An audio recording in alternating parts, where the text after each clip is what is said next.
नमस्कार यूट्यूबकर.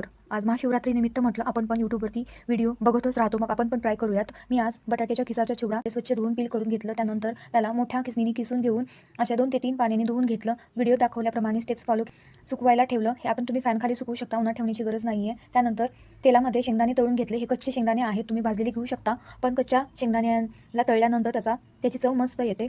अशा पद्धतीने शेंगदाणे खरपूस रंगावरती तळून घ्यायचे आहेत. मस्त वास येतो शेंगदाण्याचा. अशा पद्धतीने शेंगदाणे तळून घेतले मी.